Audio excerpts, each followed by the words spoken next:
नमस्कार दोस्तों, मेरा नाम है कृष्णा मिश्रा। आप सभी का जीएस कर्मयोगी पे भरपूर स्वागत है। आज हम बात करेंगे हेल्थ एजुकेशन ऑफिसर की जो सिलेबस आया है उसके बारे में।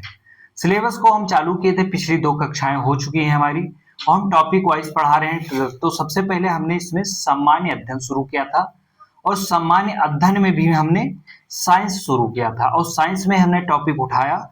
तो साइंस का जो टॉपिक दिया गया है, टॉपिक वाइज दिया गया था, तो टॉपिक में पहला दिया गया था पोषण। तो हमने पहला पोषण को पढ़ लिया है। जो लोगों की क्लास छूट गई हो वो जाके पोषण में पढ़ सकते हैं। और जिन लोगों को पढ़ना है, लगातार कंटिन्यूटी बनाकर एचईओ की तैयारी करना है, हेल्थ एजुकेशन ऑफिसर बनना है, एक बेहतरीन पद और बहुत जबरदस्त नौकरी लेनी है, एक ही पेपर निकालने के बाद आपका सीधा इंटरव्यू होगा। तो उसके लिए अगर तैयारी करनी है तो आप सभी लोगों को बहुत बेहतरीन ऑनलाइन प्लेटफॉर्म एकदम फ्री में पढ़ा रहे हैं। कोई पूरा सिलेबस कंप्लीट करवाने का 1 रुपया नहीं लेंगे हम। बाकी कोचिंग क्या कर रही है हमसे कोई मतलब नहीं है। हम फ्री में पढ़ाने के लिए पूरी बात कर रहे हैं और टॉपिक वाइज पढ़ाएंगे। पोषण खत्म हो गया, आप पढ़ सकते हो। पाचन क्रिया हमने पढ़ा दी है, खत्म हो गया है। तीसरी टॉपिक है हमारी पोषक तत्वों की कमी, विटामिन एवं खनिज। तो हम पोषक तत्वों की कमी ये जानेंगे कि शरीर में कौन से तत्व की कमी से क्या हो जाता है, कौन सी विटामिन, विटामिन कितने प्रकार की होती है, कौन सी विटामिन का क्या नाम है वैज्ञानिक, और वैज्ञानिक नाम का है, साथ साथ ये हम जानेंगे विटामिन के वैज्ञानिक नाम का, उसका कार्य क्या है, उसके फायदे क्या हैं। और ये सब हमें जानने के लिए पूरा एक बेस आधार तैयार करके पढ़ना होगा। ये कोई छोटी परीक्षा नहीं है। आपकी परीक्षाएं जो है यूपी पीसीएस आयोग करवा रहा है, उत्तर प्रदेश संघ लोक सेवा आयोग, उत्तर प्रदेश लोक सेवा आयोग करवा रहा है ये परीक्षाएं। तो आपका पेपर बहुत आसान नहीं आएगा, बहुत कठिन पेपर आएगा और उसके लिए आप सभी को बेहतरीन तैयारी करनी होगी। तो बेहतरीन तैयारी करने के लिए आप सभी लोगों को जीएस कर्मी होगी जैसे प्लेटफॉर्म पे ऑनलाइन पढ़िए, फ्री में पढ़िए मेरे दोस्त और तैयारी करिए। हम शुरू करते हैं। देखिए, आपको हमारी क्लास से नोट्स बनाने में बहुत आसानी होगी। आपको हम बोल रहे हैं टॉपिक वाइज चीजों को समझा रहे हैं, जहां पे आपको दिक्कत होगी समझा रहे हैं।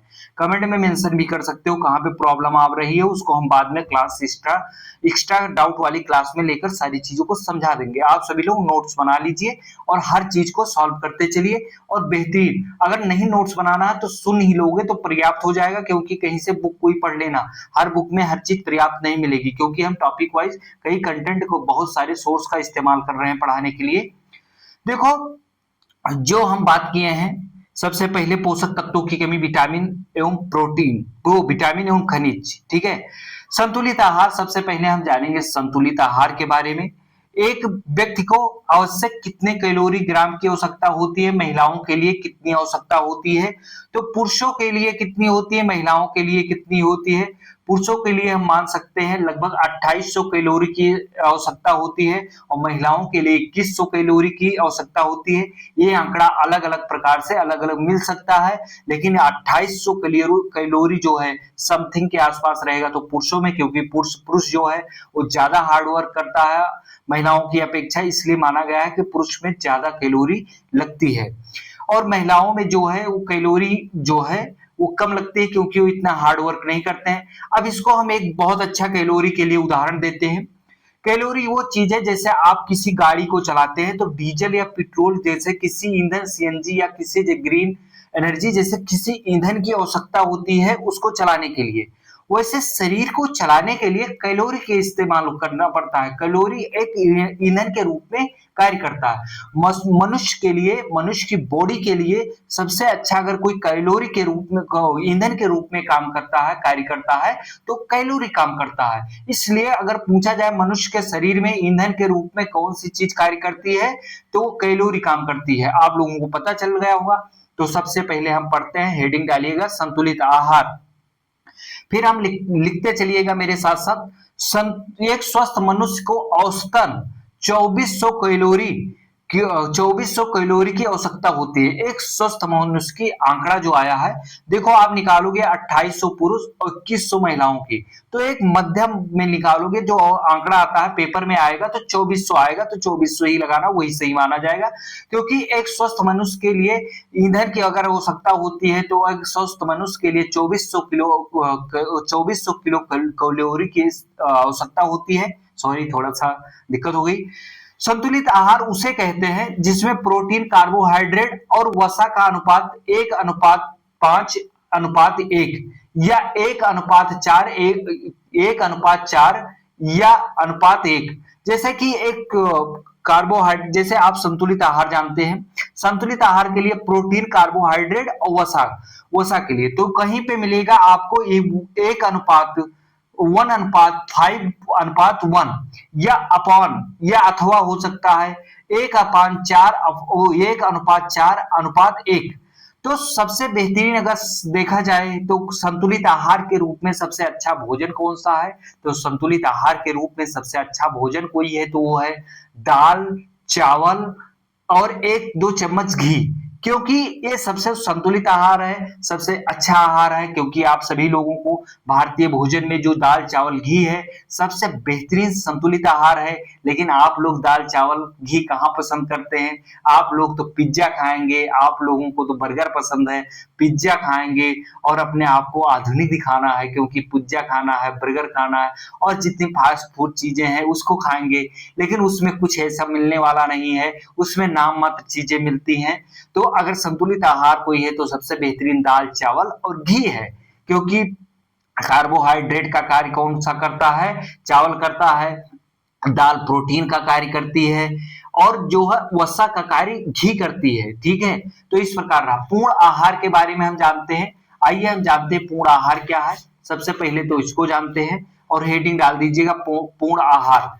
ऐसा भोजन जिसमें ऐसा भोजन जिसमें पोषणता पर ध्यान दिया जाता है, जिसमें भोजन के सभी आवश्यक घटक उपस्थित होते हैं, पूर्ण आहार कहलाते हैं। पूर्ण आहार के उदाहरण हम देते हैं दूध सॉरी पूर्ण आहार कौन सा है? अगर ऑप्शन में पेपर में पूछा जाता पूर्ण आहार किसे कहते हैं, तो पूर्ण आहार दूध को कहते हैं भैया। पूर्ण आहार दूध है, दूध पूर्ण आहार। मोटापा, फिर हम जानते हैं मोटापा भोजन की अधिक मात्रा के कारण यह बीमारी होती। जो अधिक भोजन करते हैं उसमें उन व्यक्तियों में मोटापा जो है, अधिक भोजन के कारण यह बीमारी होती है। मोटापे ज्ञात करने के लिए भार और ऊंचाई का अनुपात ज्ञात किया जाता है तथा बीएमआर का मापन किया जाता है। अब हम एक चीज यहाँ पे और बता देंगे, जिसका जैसे खाना आदमी ज्यादा खाता, किसी किसी का आमाशय धीरे धीरे बहुत बड़ा हो जाता है, तो वो इतना बड़ा हो जाता है जितना ज्यादा भोजन आएगा तो आप भैया जब जितनी एनर्जी का इस्तेमाल कर रहे हो उससे ज्यादा है एक्स्ट्रा। तो ये शरीर जो है बहुत समझदार है, ये धीरे धीरे आपके आमाशय में सारी चीजें धीरे धीरे इकट्ठा करने, सब कुछ ये इकट्ठा करने लगेगी आपकी बॉडी में। तो सबसे पहले मोटापा कहाँ चढ़ेगा? आपके पैरों, पेट पे पेट निकलना शुरू होगा, फिर पैरों पे मोटापा भेजेगा, फिर पैर जब मोटा हो जाएगा तो फिर हाथों पे भेज देगा, फिर आपकी एक बेडोल शरीर बन जाएगी। तो यही होता है मोटापा। मोटापा एक बीमारी होती है जिसको ज्ञात करने के लिए भार और ऊंचाई का अनुपात ज्ञात किया जाता है तथा बीएमआर का मापन किया जाता है। अब हम जानते हैं विटामिन को पढ़ेंगे, उससे पहले हम कुछ जान लेते हैं यहाँ पे, उसके बाद हम पढ़ेंगे विटामिन। विटामिन के बारे में पढ़ेंगे, उसके बाद हम मिनरल्स पढ़ेंगे। सबसे पहले हम उठाते हैं टॉपिक विटामिन की। विटामिन का नामकरण और खोज फंक ने की थी। विटामिन का नामकरण और खोज किसने की थी? फंक ने की थी। आप सभी को पता ही होना चाहिए। वसा में घुलनशील विटामिन 2 प्रकार के होते हैं। हेडिंग डाल दीजिएगा, विटामिन 2 प्रकार के होते हैं। एक तो वसा में घुलनशील होते हैं और एक जल में घुलनशील होते हैं। तो वसा में घुलनशील कौन से विटामिन होते हैं? विटामिन ए, डी, ई, के। और जल में घुलनशील विटामिन होते हैं विटामिन बी और सी। तो सबसे पहले हम पढ़ते हैं विटामिन ए। विटामिन ए जो है इसका वैज्ञानिक नाम है रेटिनॉल। इसकी कमी से, विटामिन ए की कमी से रतौंधी रोग हो जाता है। ठीक है, कौन सा रोग हो जाता है? रतौंधी रोग हो जाता है। इसका मुख्य स्रोत क्या है? मुख्य स्रोत जो है ऐसे रासायनिक पदार्थ जो शरीर के अंगों को क्रियाशीलता और अंगीकृत करता है। फिर इसके मुख्य स्रोत क्या है? हम विटामिन ए के लिए जानते हैं गाजर है, गोल्डन राइस है। ठीक है, गोल्डन राइस आप सभी लोगों ने सुना होगा है, सुनहरा चावल जिसको टमाटर आदि, ये विटामिन ए के लिए हो गया। फिर हम पढ़ेंगे विटामिन डी। विटामिन डी का वैज्ञानिक नाम है कैल्सीफेरॉल। यह शरीर में कैल्शियम के अवशोषण में मदद करता है। जिसकी कमी से हड्डियों में कैल्शियम की कमी हो जाती है जिससे निम्न दो प्रकार की बीमारियां होती हैं। कौन कौन सी? एक तो रिकेटस नामक बीमारी हो जाती है। रिकेटस या बच्चों में होने वाली बीमारी है। इसमें हड्डियां मुड़ने लगती हैं, ऐसे टेढ़ी मेढ़ी आकार लेने लगती है। किसी किसी की हड्डी इधर मुड़ जाती है, किधर किसी की इधर मुड़ जाती है। रिकेटस की कमी से जो बच्चों में बीमारी होती है उसमें हड्डियां टेढ़ी मेढ़ी होने लगती है। दूसरी बीमारी है ऑस्टियोमेलेशिया। ठीक है, ऑस्टियोमेलेशिया ये वयस्कों में होती है, जो मुख्यतः महिलाओं में होती है। ऑस्टियोमेलेशिया जो है महिलाओं में है और बच्चों में हम इसका उदाहरण देखो विटामिन अच्छा स्रोत प्रकाश है, मछली है आदि है। लेकिन सबसे अच्छा विटामिन डी का अगर कोई स्रोत है, सूर्य का प्रकाश है। महिलाएं अक्सर पहले की समाज को देखें, अक्सर घर से बाहर नहीं निकलती हैं या महिला बाहर नहीं निकलने दिया जाता। महिलाओं लड़कियों को बदल बाहर बाहर निकलने लगी है। में बाहर नहीं निकल तो कोई आईना लेना, इसके वजह से उनके ऊपर आती है, जो सूर्य की किरणें नहीं पड़ती हैं, विटामिन विटामिन डी की, इसकी वजह से ऑस्टियोमेलेशिया रोग हो जाता है। धूप में शहरों में और गांवों में आजकल ये हो गया कि बच्चे को धूप में क्यों बैठाएंगे। देखो बच्चे को माह में बॉडी में तेल लगाकर छत पे अक्सर चाहिए, क्योंकि वहां विटामिन डी का सबसे अच्छा स्रोत होता है सूर्य का प्रकाश। और सूर्य की किरणें जब आती हैं तो विटामिन डी का अपने आप स्वतः निर्मित हो जाती हैं। और आजकल के बच्चे, जैसे आप सभी लोग कोचिंग पढ़ रहे हैं, किसी संस्थान में पढ़ रहे हैं, तैयारी कर रहे हैं, आप लोग सुबह से पहुंच जाते हैं और शाम को बाहर निकलते हैं, तो आप सब लोग भी सूर्य के प्रकाश को नहीं देख पाते, किरणों को नहीं देख पाते। तो आप सभी लोगों में से बहुत से लोगों की बॉडी की जांच करवाई जाए तो आप सभी में से बहुत विटामिन डी की कमी मिल जाएगी। फिर हम जानते हैं विटामिन ई, जिसका वैज्ञानिक नाम है टोकोफेरॉल। इसे ब्यूटी विटामिन कहा जाता है। विटामिन ई को ब्यूटी विटामिन कहा जाता है। इसे एंटी एजिंग और एंटी स्टेरिलिटी एंटी स्टेरिलिटी मतलब नपुंसकता कहते हैं। यह मूलकों को खत्म करता है तथा एंटीऑक्सीडेंट करता है। इसके लिए सबसे अच्छा है ताजा, जितना ज्यादा खाओगे, ताजा फल खाओगे, उतनी ब्यूटी फेयर एंड लवली लगाने होता भाई मेरे। अच्छा फल खाइए, ब्लैक या ग्रीन टी पिए, तो इससे जो है अंकुरित बीज जैसे कि चना, मूंग के दाल या कोई भी चीजें हैं जो अंकुरित बीज है उसको खाइए, तो उसमें विटामिन डी पर्याप्त मात्रा में पाया जाता है। खासकर ताजे फल में आजकल आप लोगों को ताजा फल, कभी आप सभी लोगों को समोसा खाना है, पिज्जा खाना है, बर्गर खाना है, तो कहाँ पसंद है, कहाँ से ब्यूटी आएगी। और जब बर्गर खाओगे, पिज्जा खाओगे तो सबसे पहले मुंह फूल के बड़ा सा हो जाएगा, ब्यूटी तुरंत गायब हो गई। जैसे ब्यूटी गायब हुई फिर पूरी बॉडी को फुला देगा वो सारी चीजें। इसीलिए साइंस को समझना और साइंस को जानना हर व्यक्ति के लिए बहुत जरूरी है कि उसके लिए क्या जरूरी है, क्या जरूरी नहीं है। फिर हम आते हैं अपने विटामिन के को जानते हैं। विटामिन के का वैज्ञानिक नाम है फिलोक्यूनोन। विटामिन के शरीर में निर्मित हो जाता है। विटामिन के जो है बॉडी में निर्मित हो जाता है तथा एकलौता विटामिन है जिसका निर्माण पूरी तरीके से शरीर में होता है। यह रक्त का थक्का बनाने में मदद करता है। समानता इससे इसकी कोई कमी नहीं होती है। विटामिन के जो है रक्त का थक्का बनाने में मदद करता है। बहुत लोगों का आपने बॉडी देखा होगा, कट जाता है तो ब्लड लगातार बहता रहता है। जब ब्लड लगातार अगर बहता रहता है तो उसके अंदर विटामिन के की कमी है। तो विटामिन के की कमी के लिए उसको दूर करना चाहिए। और बहुत लोग देखो कहीं कट जाता है तो आपने देखा होगा 2-4 मिनट के बाद धीरे धीरे ब्लड बंद हो जाता है आना, क्योंकि वहां पे आपके शरीर में पर्याप्त मात्रा में विटामिन के पाया जाता है, इसलिए रक्त आपका थक्का बन गया और विटामिन के की वजह से वो रक्त बहना, स्त्राव होना बंद हो गया। फिर हम जानते हैं विटामिन, जल में घुलित विटामिन। हमने तो अब वसा में घुलित विटामिन पढ़ लिया, अब हम पढ़ेंगे जल में घुलित विटामिन। तो जल में घुलित विटामिन कौन सी हैं? घुलनशील विटामिन कौन सी हैं? जल में घुलनशील विटामिन बी और सी हैं। तो विटामिन बी जो है विटामिन बी कई प्रकार की पाई जाती है, जैसे vitamin B 1, vitamin B 2, vitamin B three, vitamin B 5, vitamin बी12 पढ़ते हैं। विटामिन बी 1 को पढ़ते हैं जिसका वैज्ञानिक नाम है थायमिन।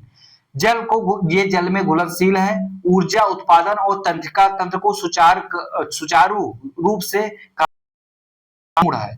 यह भोजन को ग्लूकोज में बदलता है, ऊर्जा जिससे ये ठीक है ग्लूकोज को ऊर्जा, नसों को स्वस्थ रखता है, को सहारा भूमिका निभाता है।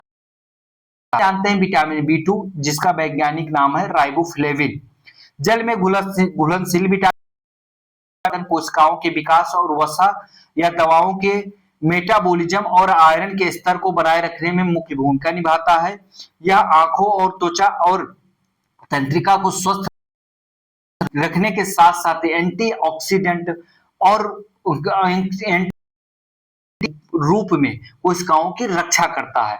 तो ये रहा विटामिन बी 2। फिर हम पढ़ेंगे विटामिन बी 3। विटामिन बी 3 का वैज्ञानिक नाम है नियासिन। इसके मुख्य कार्यों में भोजन को ऊर्जा यानी कि ग्लूकोज में बदलना, कोलेस्ट्रॉल के स्तर को नियंत्रित करना और त्वचा को स्वस्थ रखना और मस्तिष्क तथा व तंत्रिका तंत्र को सामान्य कामकाज के लिए बनाए रखना शामिल है। यह कोशिकाओं को मुक्त कणों से होने वाले नुकसान से भी बचाता है। विटामिन बी 3 होना बहुत अनिवार्य है क्योंकि कोलेस्ट्रॉल आजकल हृदय घात की बीमारी बहुत तेजी से फैल रही है, लोगों में हो रहा है, हृदय घात हो रहा है, बीमारी नहीं लेकिन हृदय घात हो रहा है। और इससे विटामिन बी 3 मेंटेन रखना चाहिए जो कोलेस्ट्रॉल के स्तर को मेंटेन रखता है, नियंत्रित रखता है। आपको पता चल गया होगा। फिर हम विटामिन बी 5 को पढ़ते हैं। पैंटोथेनिक एसिड, इसका वैज्ञानिक नाम है पैंटोथेनिक एसिड। शरीर के लिए आवश्यक पोषक तत्व है जो मुख्य रूप से भोजन, कार्बोहाइड्रेट, वसा, प्रोटीन को ऊर्जा में बदलने, कोलेस्ट्रॉल के संश्लेषण, तनाव प्रबंधन, हार्मोन यानी कार्टिसोल के निर्माण और लाल रक्त कोशिकाओं के उत्पादन में मदद करता है। यह स्वस्थ त्वचा और बालों के लिए बहुत महत्वपूर्ण है। फिर हम जानते हैं विटामिन बी 12 के बारे में जिसको कोबालामिन कहते हैं। कोबालामिन जिसका वैज्ञानिक नाम है विटामिन बी 12 का वैज्ञानिक नाम कोबालामिन है। ठीक है, शरीर के लिए आवश्यक पोषक तत्व है जो लाल रक्त कोशिकाओं के निर्माण, डीएनए संश्लेषण, तंत्रिका तंत्र, नर्वस सिस्टम को स्वस्थ रखने और ऊर्जा के स्तर को बढ़ाने में मदद करता है। थकान कम करने, मानसिक सुधार के और एनीमिया जैसी बीमारी के रोकने में महत्वपूर्ण भूमिका निभाता है। तो इस प्रकार आपका विटामिन पूरा कंप्लीट हो गया है। अब हम पढ़ेंगे इसमें जो खनिज दिया था, खनिज को पढ़ लेते हैं। खनिज को मिनरल्स कहा जाता है, इंग्लिश में क्या कहा जाता है, मिनरल्स कहा जाता है।